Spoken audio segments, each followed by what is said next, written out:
Nós vamos ver do versículo, capítulo 20, do versículo 1 até o versículo 17. Êxodo capítulo 20, do versículo 1, ele diz o seguinte: Então falou o Senhor todas essas palavras, dizendo: Eu sou o Senhor teu Deus, o que te tirou da terra do Egito, da casa da servidão. Não terás outros deuses diante de mim. Não farás imagens de escultura ou semelhança alguma que exista acima dos céus, embaixo da terra ou nas águas debaixo da terra. Não te curvarás e não te servirás, porque eu sou teu Deus zeloso, que visita a iniquidade dos pais dos filhos, até a terceira e quarta geração daqueles que me aborrecem, e uso de misericórdia até milhões de gerações daqueles que me amam e guardam os meus mandamentos.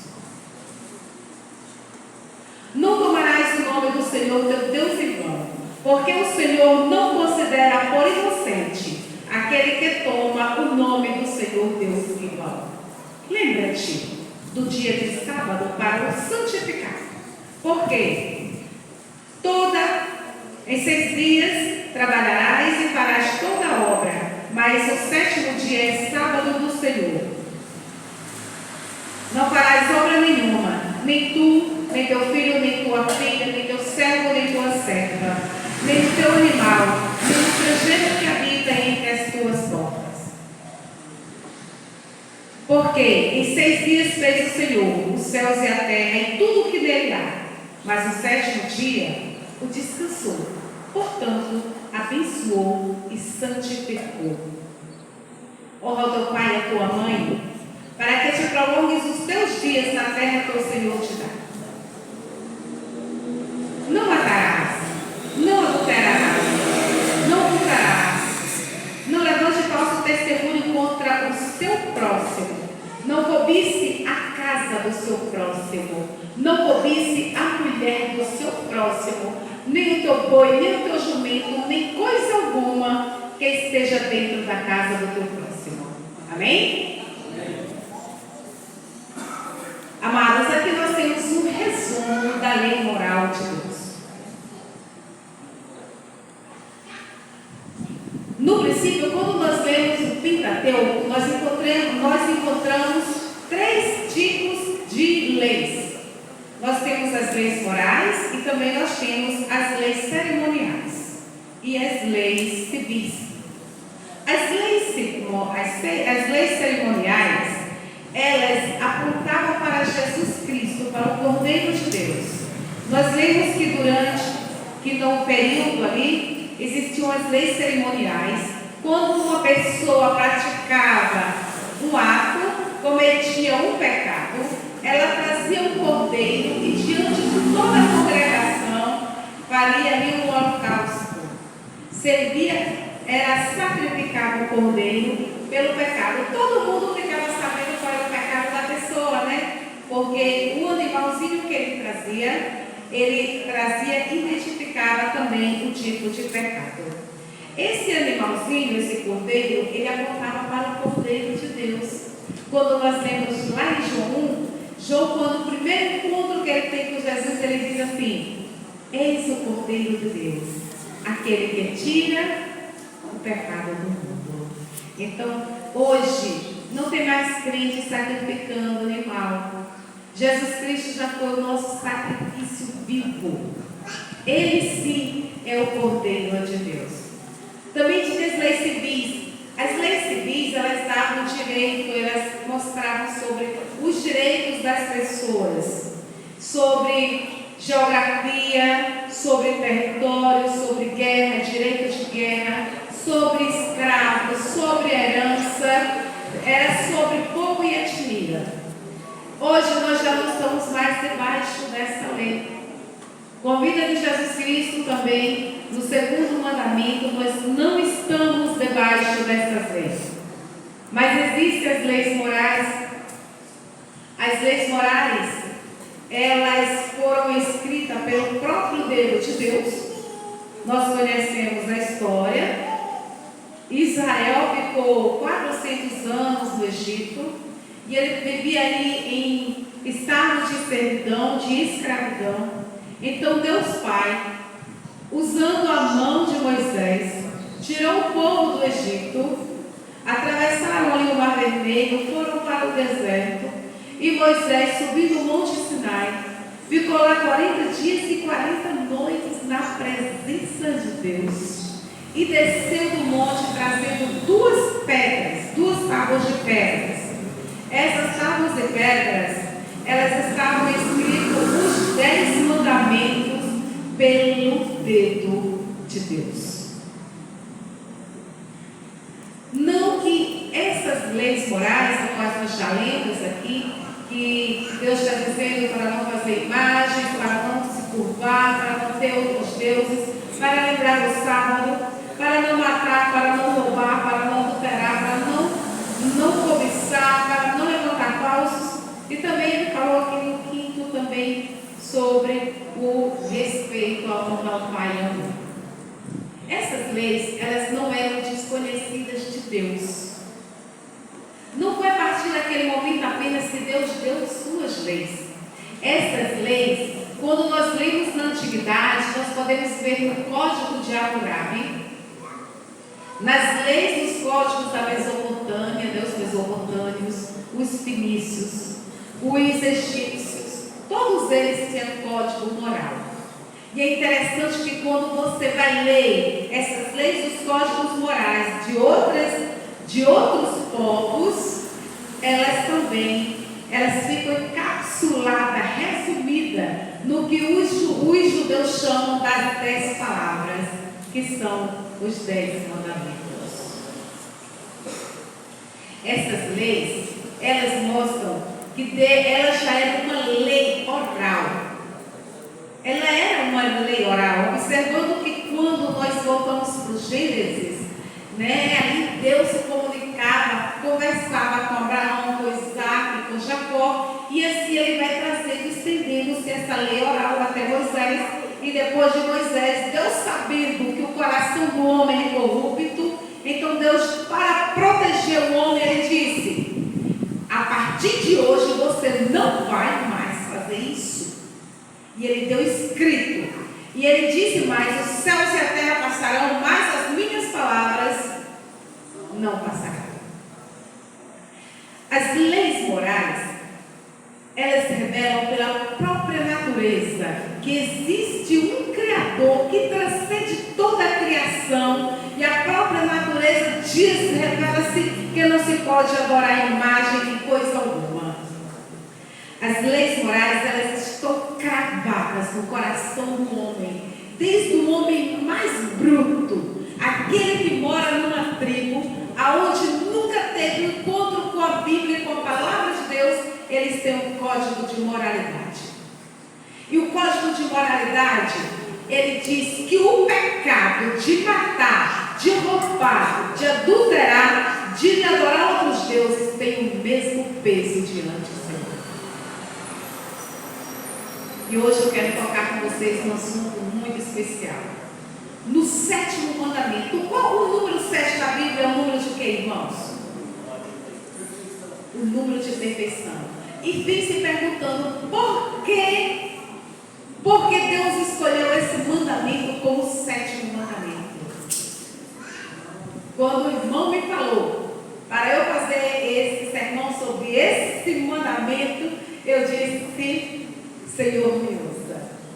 Por quê? Porque é um assunto que não faz mais parte da moral do homem.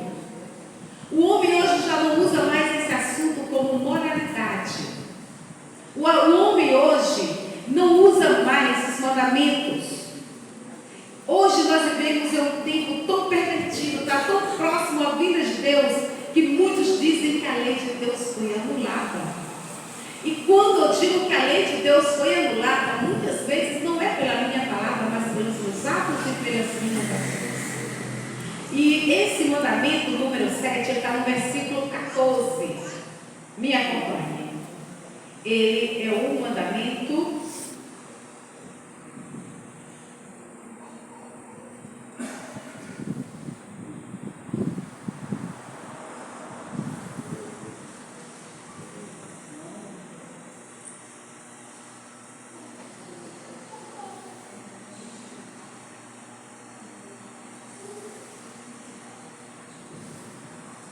Qual é o mandamento, irmãos?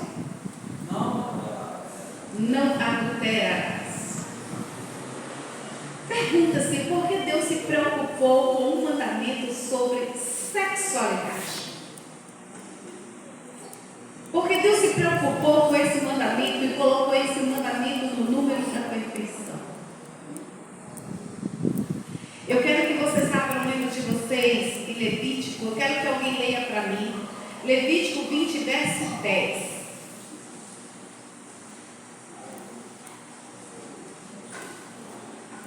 Quem está com o papelzinho? Se um homem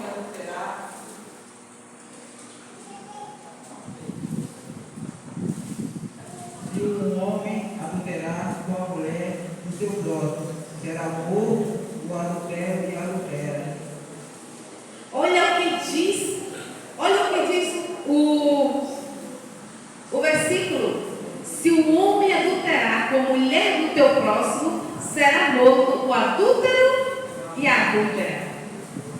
Esse era o mandamento. Então, para que o homem não fosse morto, Deus quis que sua geração, que esse povo fosse cuidado. Então ele disse: não adulterarás, porque ele não queria que ninguém fosse morto.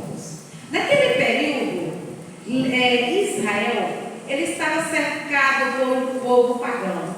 E o povo pagão, além daquelas nações, eles não seguiam a Deus. Eles tratavam a mulher como uma coisa sem muita importância, digamos assim. Eles se casavam quando queria. Casou, ficou um período, encontrou outra mais bonita, mais nova. Eles já podiam divorciar dessas mulheres. Não é que eles pudessem, eles se divorciavam. A mulher, ela era tratada com desprezo. A mulher, pelos povos pagãos, ela era tratada sem nenhum respeito. Os homens pagãos, eles não tinham aquele cuidado de preservar a família. Eles não tinham aquele cuidado de cuidar dos filhos, da esposa. Então, eles tratavam a mulher com muito descarte. E Deus disse para Israel: não se misture com o povo pagão. E ele deu uma ordem: que israelitas não se casassem com povos pagãos, para que não se misturassem, não adquirissem os seus costumes e viessem a adulterar. Porque se adulterasse, seria morto o adúltero e a adúltera.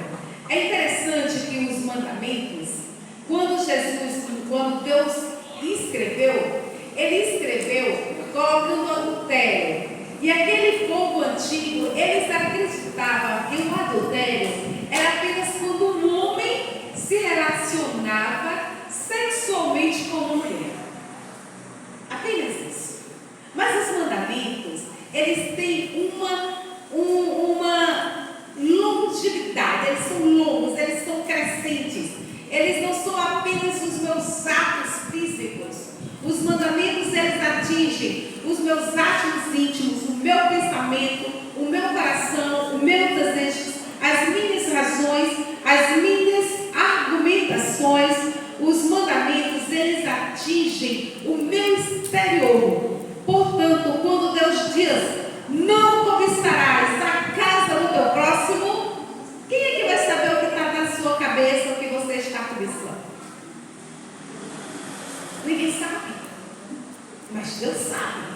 Segundo o Salmo 139, Deus conhece todo o meu pensamento antes que eu pense. Ele rastreia o meu coração, o meu desejo antes que eu deseje. Ele conhece o meu olhar antes que eu o dirija. Minha mão, ele dirige, ele conhece todo o meu ser. Portanto, os mandamentos, eles têm uma proporção não só no exterior quanto no interior. Jesus Cristo disse, assim está escrito, olha o que Jesus Cristo, ele citou o 7º mandamento, não adulterarás. Eu, porém, vos digo, se um homem olhou para uma mulher com desejo impuro, no seu coração, ele já adulterou com ela. O adultério é muito mais do que nós possamos imaginar. E com Jesus ficou muito mais rígido. As pessoas dizem que os 10 mandamentos, quando Jesus veio, ficou para trás. Não vale mais. Não tem mais importância. Mas Jesus disse assim, agora vocês têm que entender que eu não vim para negar a lei, eu vim para cumprir. E aí aquele que tira ou acrescenta uma letra ou uma pontuação. Ele citou o i e o ti. Aí aquele que tira ou que acrescenta. Então a lei ficou muito mais longa. Quando Deus fez os nossos primeiros pais lá no Éden, Deus deu um modelo de casamento. Deus uniu um homem e uma mulher. Casamento monogâmico. Deus não fez casamento nem poligâmico. Deus não casou um homem com um homem e uma mulher com uma mulher. Deus também não casou um homem com 2 mulheres e uma mulher com 2 homens. Vamos entender que a lei ela tem o mesmo peso para o homem e para a mulher. Deus fez um homem e uma mulher para que assim pudesse procriar, ter filhos. Uma mulher não tiverá filho se não tiver um homem. Ela necessita. E um homem não gera filhos sem uma mulher. Então Deus fez isso. Deus abominou qualquer outra forma de família. Qualquer outra forma de relacionamento. E se estendeu com a vida de Jesus Cristo que morreu por nós.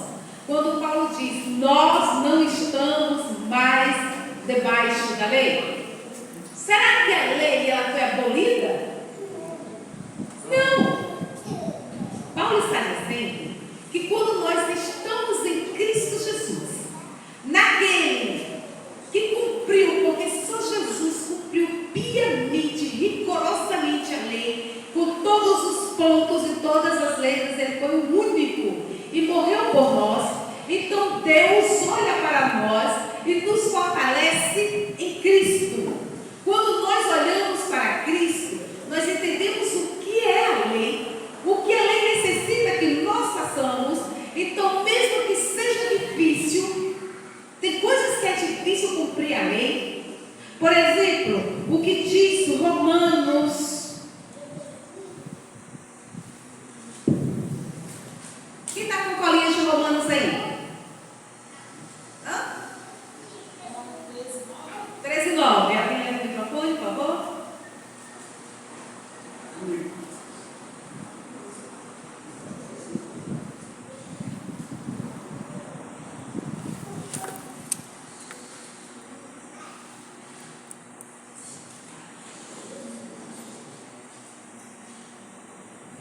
Vou ler o 8 também. A ninguém fiqueis devendo coisa alguma, exceto o amor com que vos ameis uns aos outros, pois quem ama o próximo tem cumprido a lei. Pois isto não adulterarás, não matarás, não furtarás, não cobiçarás. E se há qualquer outro mandamento, tudo nessa palavra se resume: amarás o teu próximo como a ti mesmo. Amar o teu próximo. Porque Jesus resumiu os 12 mandamentos, as 2 tábuas em 2 mandamentos, está vendo assim? Primeiro, ele colocou 4 dirigidos a Deus, aonde leva a santidade de Deus. Não ter outros deuses, não fazer imagem, nem falar o nome de Deus em vão e guardar o sábado. Os outros 6 é dirigido para o homem, amar ao próximo quanto a si mesmo. Então, se você não quer que faça por você, não faça com os outros, porque Deus vê tudo. E existem consequências para tudo. Por exemplo, quando alguém mata outra pessoa, ela é o quê? Um assassino. assassino. Quando alguém comete um adultério, era o quê? Um adúltero. Existe diferença de pecado para um e para o outro? Não existe. Mas por que as pessoas não matam, mas adulteram com tanta facilidade? Por que o adultério hoje se tornou normal? Lembramos que tem um servo que disse assim: eu porei o meu trono acima das nuvens, nas mais altas estrelas. Ele vai ficar, lá na direção do norte. Que foi? Lúcifer. Ele conhece tudo. E ele sabe o ponto. Ele sabe quando apertar o botão, quando se trata da parte mais fraca do ser humano, que é sexo. Quando uma pessoa, quando você vai ver coisas na TV, filmes, você só procura duas coisas: ação e sexo. Tem que ter alguma coisa ligada a isso. Se não tiver, as pessoas não veem. As TVs que tem fundo religioso, nenhum filme com fundo religioso fez grande sucesso, a não ser o conhecido A Morte, A Paixão de Cristo, né? Que fez um grande sucesso, mas também ficou apagado ao longo do tempo. Mas os outros não. Os outros fazem muito sucesso de geração em geração. Mas o inimigo de Deus, ele anda querendo cumprir, querendo destruir o que Deus fez, principalmente a perfeição. Por isso Deus fez esse mandamento: não adulterarás. É muito difícil cumprir esse mandamento. O que diz Mateus 5, verso 27. Vamos ler?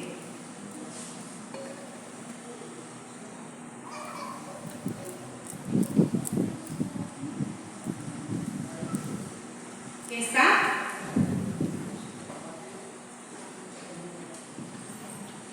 Se ninguém está, eu vou ler para vocês. Mateus 5, 27, ele diz assim: está escrito, não adulterarás, que eu falei há pouco, mas aquele que olha para uma mulher com desejo impuro já adulterou no seu coração. Mateus 19, verso 5 e verso 9, quem está?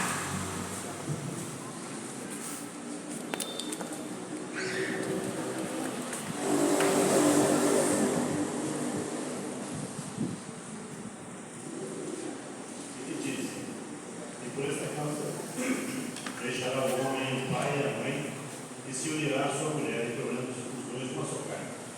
De modo que já não são mais dois, porém uma só carne. Portanto que Deus ajuntou, não separe o homem. E replicaram-lhe: por que mandou então Moisés a carne de divórcio e repudiar? Respondeu-lhe Jesus: por causa da dureza dos vossos corações. É que Moisés nos permitiu repudiar a vossa mulher. Entretanto, não foi assim desde o princípio. Eu, porém, vos digo: quem repudiar a sua mulher, não sendo por causa de relações sexuais ilícitas, e casar com outra, comete adultério, e o que casar com a repudiada também comete adultério. Obrigada, irmão. O que diz Marcos 10, 6, o 11 e o 12.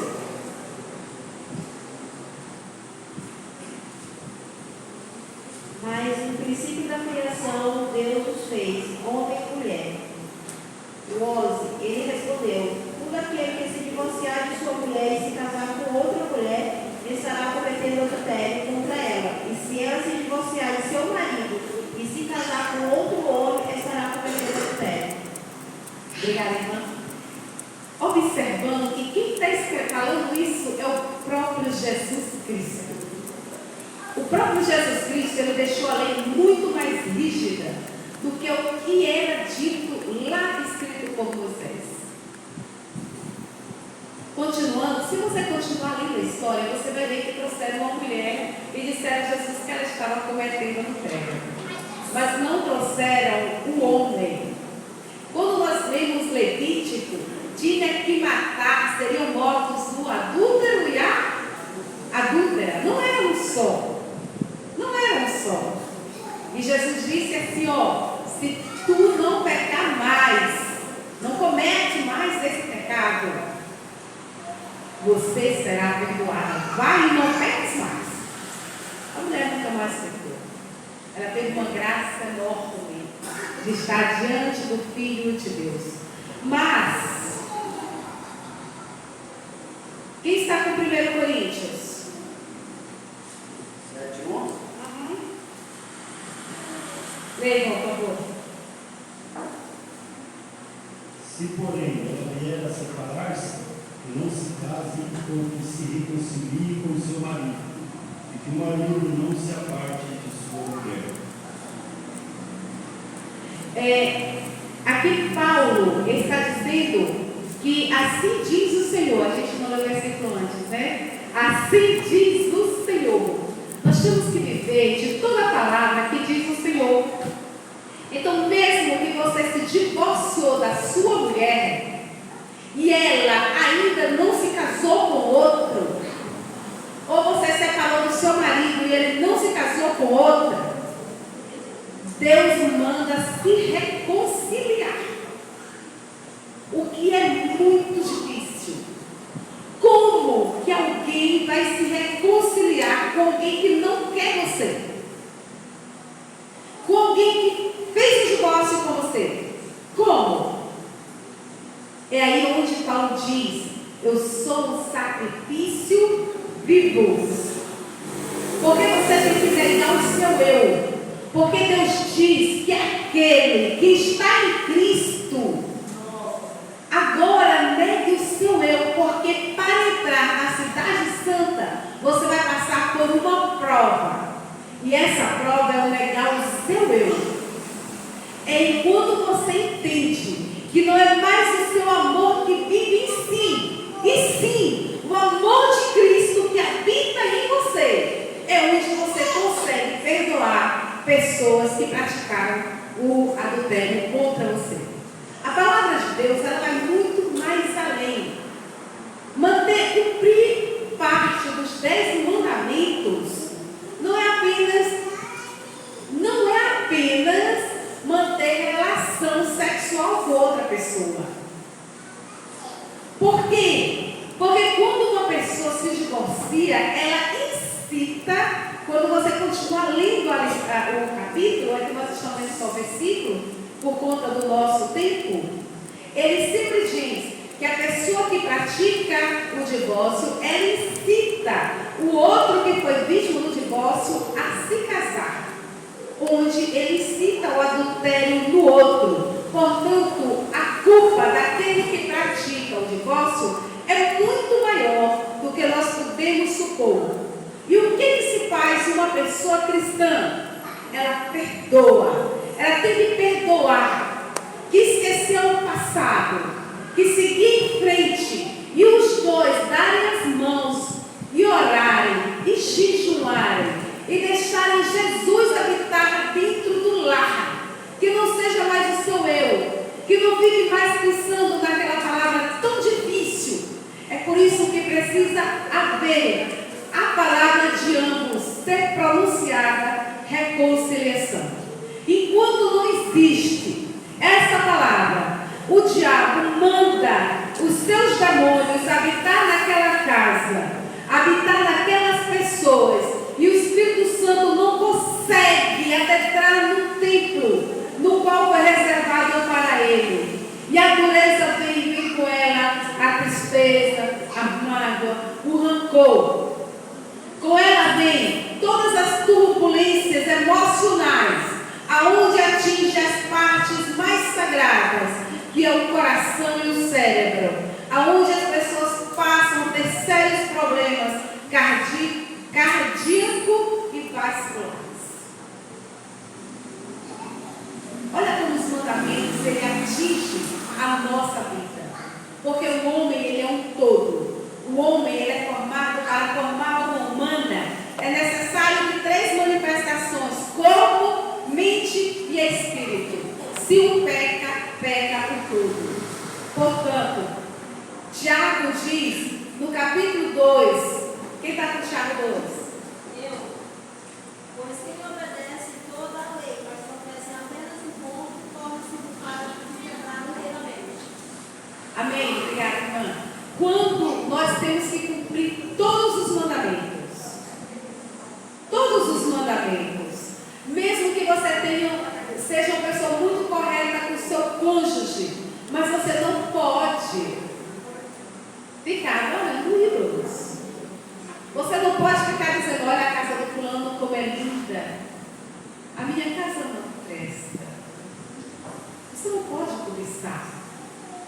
por mais que você ame o seu cônjuge, faça tudo o que você quer, você também não pode desobedecer papai e mamãe. Faz parte de um conjunto.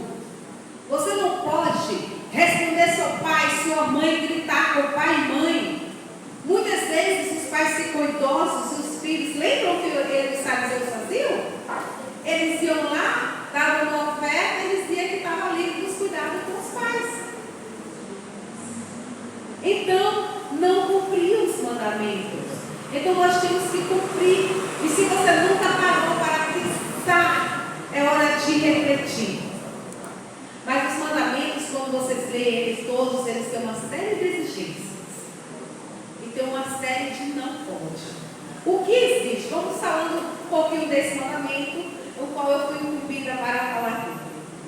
O que não pode? O que exige?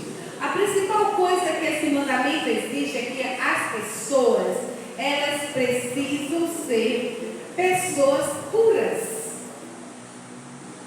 E quando se trata da pureza, ela tem que vigiar a sua mente, o seu pensamento.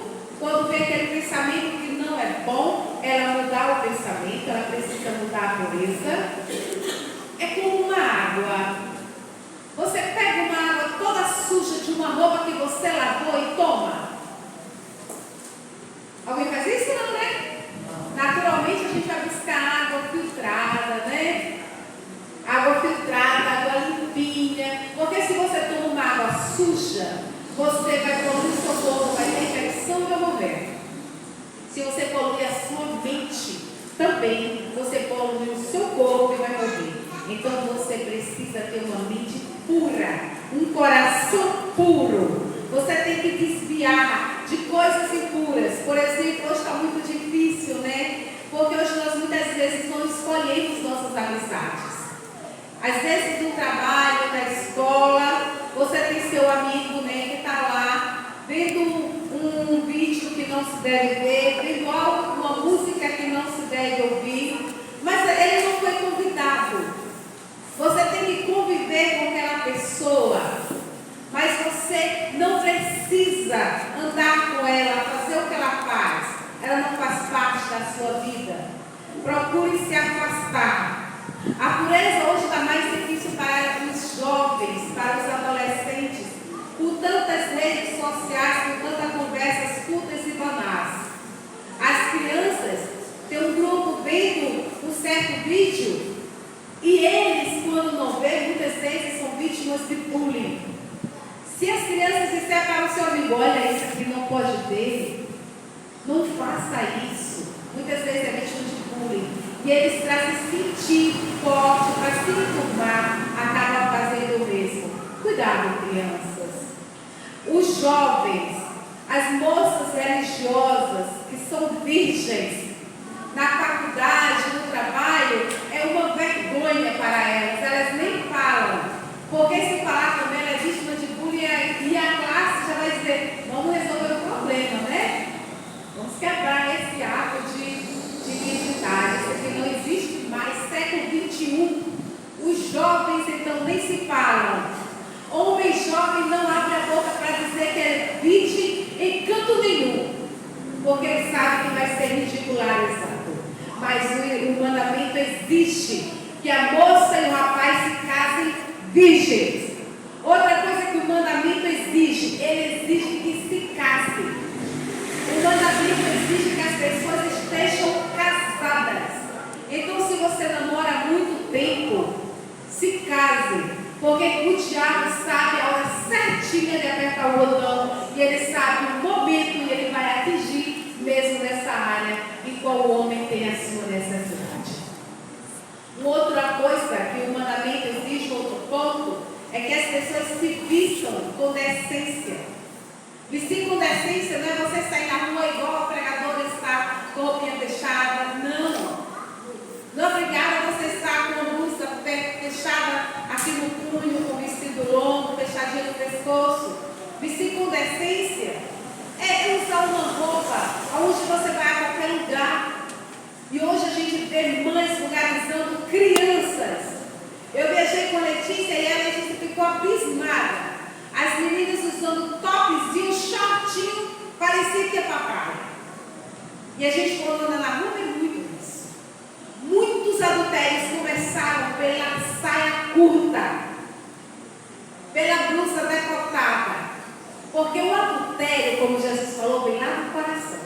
Então vem aquela gracinha, né? Eu lembro, hoje eu sou uma senhora, naturalmente, mas mesmo vestida por assim, se eu andava na rua, eu lembro que eu escutei muitas vezes, saúde. Muitas mulheres se deslumbram, elas se deslumbram e elas acham que estão arrasando, mas não é arraso.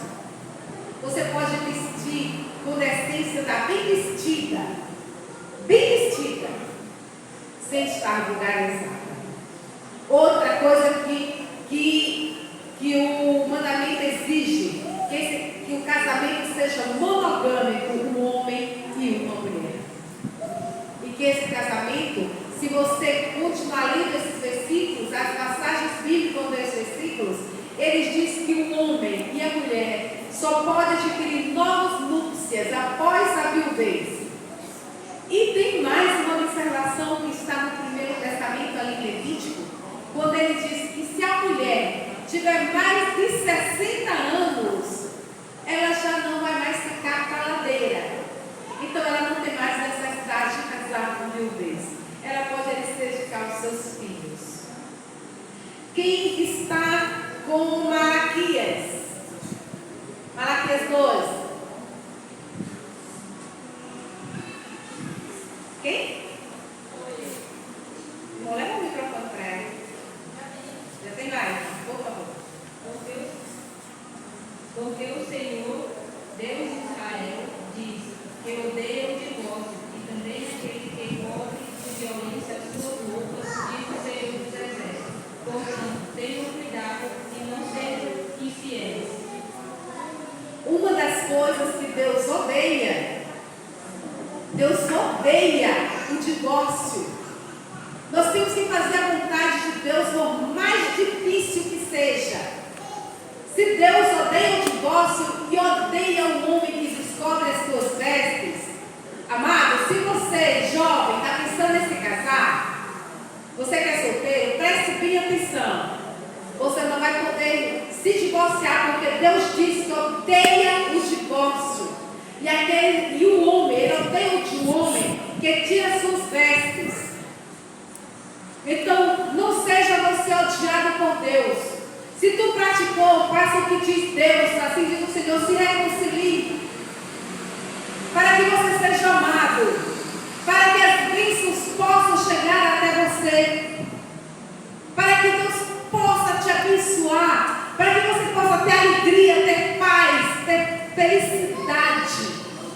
Para que a felicidade, dê a felicidade à tua família, tua esposa, teus filhos, seja exemplo, seja amado por Deus, não seja odiado. Existem algumas coisas também que esse mandamento, ele proíbe. Ele proíbe a pedofilia, ele proíbe o divórcio, ele proíbe a sodomia, que é o homossexualismo, ele proíbe o relacionamento, o bestialismo, que é relacionamento entre pessoas e animais, sexo, né, que ninguém se casa com um animal. Ele proíbe o sexo entre pessoas e animal. Ele proíbe que vocês usem as vestes indecentes. Ele proíbe uma série de coisas. Agora tem uma coisa que ele proíbe: que o homem fique solteiro, a não ser que ele seja um eunuco. Se o homem for um eunuco, o próprio Jesus disse que já nascem eunucos, outros se fazem eunucos e outros por si praticam a própria capação. Esses são pessoas que servem exclusivamente ao Senhor Deus. Então, nós temos que tomar muito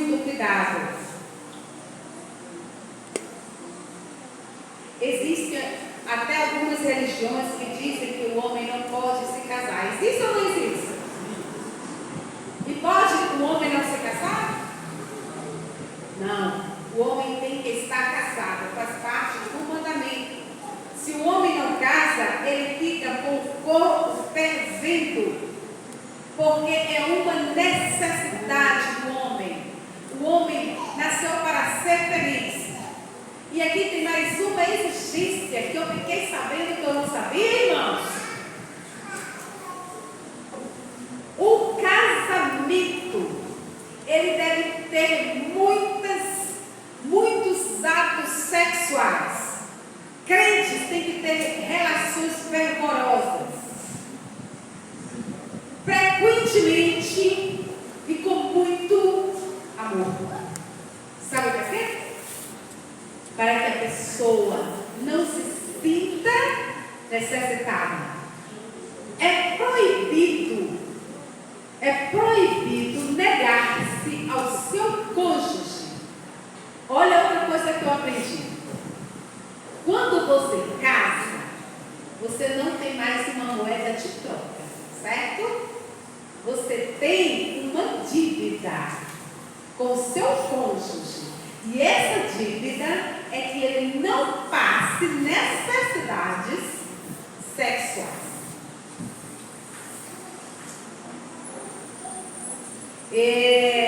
Conta uma história de um crente que era muito rico.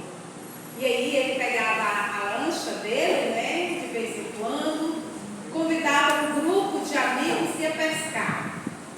E aí ele levava, eu vou citar o nome que está aqui, tá?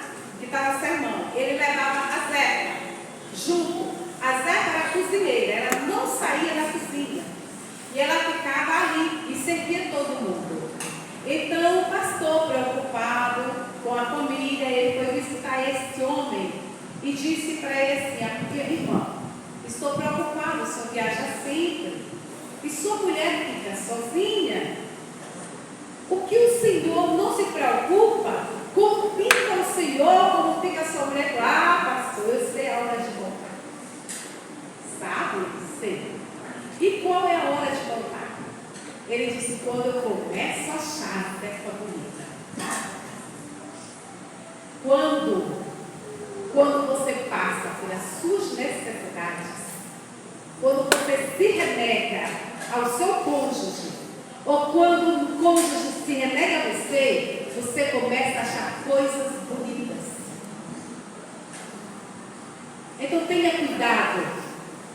A mensagem de Jesus é vigiar e orar. Não deixe que o inimigo entre na sua casa. Se agarre em Cristo. Quando você vê que as coisas param, que você já não está olhando para o seu cônjuge como deveria, toma cuidado. Tem alguém olhando para você, com certeza alguém está tomando a sua direção. Não deixe que o inimigo tome a sua direção, porque Deus é amor. Deus é amor e Ele deu para o homem livre-arbítrio. Ele não obrigou ninguém a fazer o errado, mas Ele deixou aqui, na sua palavra, um manual de salvação. Ele deixou na sua palavra um manual de salvação.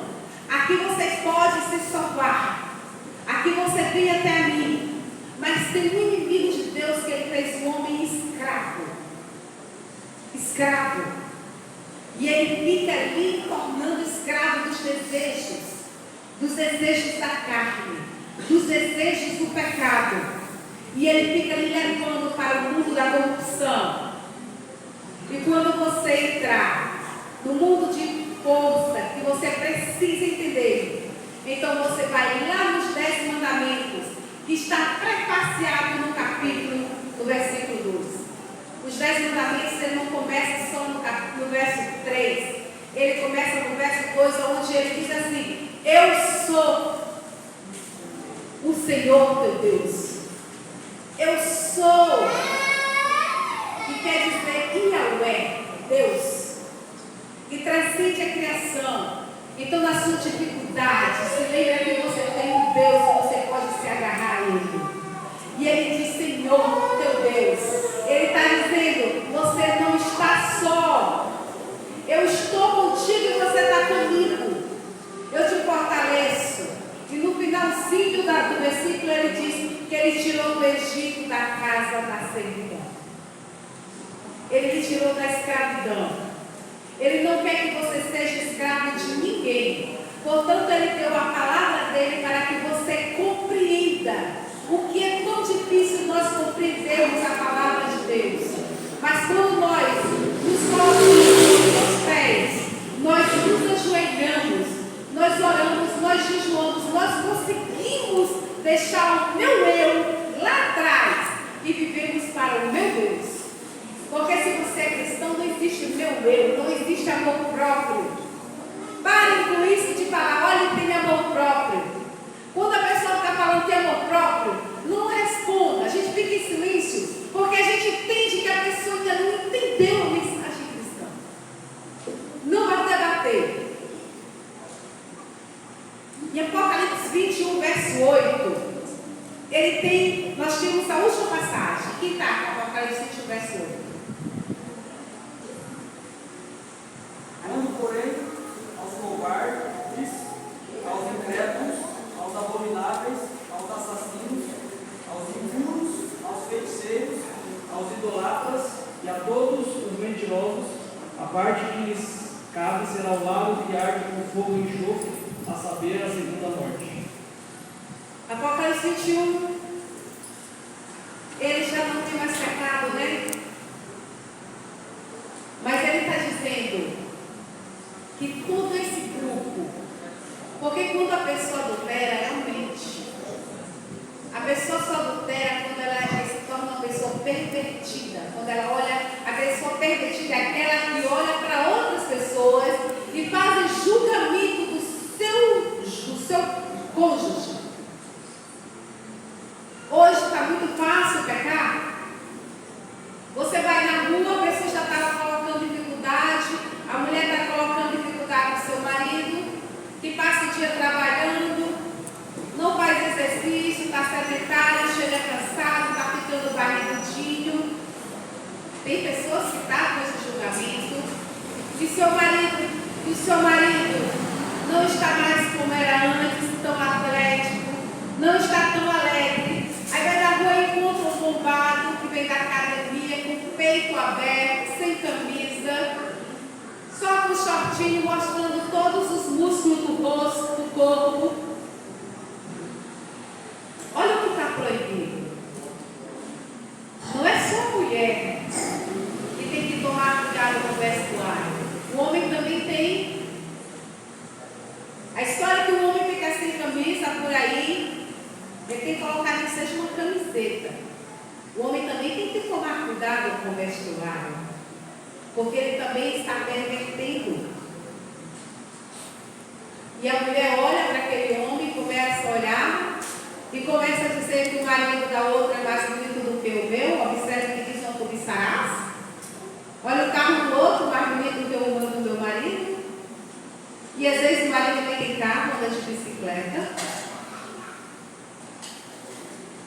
O mesmo serve para os homens, com a sua mulher que às vezes está cansada, passou o dia inteiro no trabalho doméstico em casa. Gente, trabalhar no doméstico não é fácil, é um trabalho que é cotidiano. É todo dia, é limpar a chão, é lavar a roupa, é fazer comida, é lavar a louça. Agora você esqueceu de um detalhe. Você fez tudo, esqueceu de colocar o lixo lá fora. Tudo que você fez, ninguém viu. Mas muito bem. Não façam isso com seus lares. Nós mulheres ficamos cansadas. Quinta-feira eu fui para a academia, eu quase não conseguia fazer o meu treino. De tanto topo eu estava com os braços. Porque eu acordei 6 horas da manhã e fui fazer faxina porque eu era mais cansada. E eu falei: se eu tivesse deixado minha mesa, se eu deixar minha mesa de sábado fazer só na sexta, eu não concluo. E nem concluí tudo, ó. A minha não está feita. Então vocês, homens, maridos, também cuidado com a conquista do 10º mandamento. Porque muitas vezes a mulher não dirige, mas está dizendo assim: a fulana é excelente,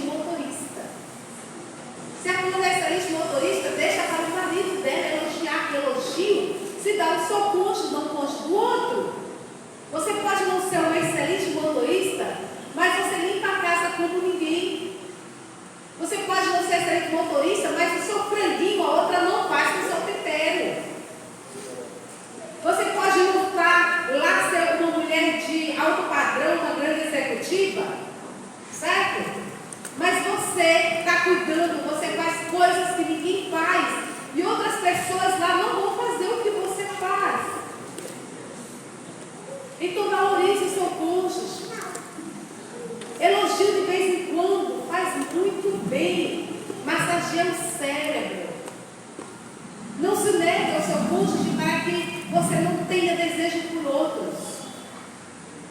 Porque como nós vimos em Apocalipse 21, verso 8, o fim daqueles que não praticam o que Deus manda é um lago, mas não é um lago azul, não é um lago de água fresca, não é um lago de águas transparentes com aroma de flores, não, é um lago de fogo e enxofre. Sabe por quê? Porque Deus é amor, mas Deus também é justiça. E quando nós fazemos o correto perante Deus, nós temos um advogado que vai nos justificar perante o Senhor. Mas quando nós vamos contra a palavra de Deus, nós temos um juiz batendo um martelo de condenação. Com esse pensamento, para nós refletirmos sobre nossos atos, os nossos pensamentos, os nossos desejos, precisamos fazer as pazes com Jesus. Precisamos fazer as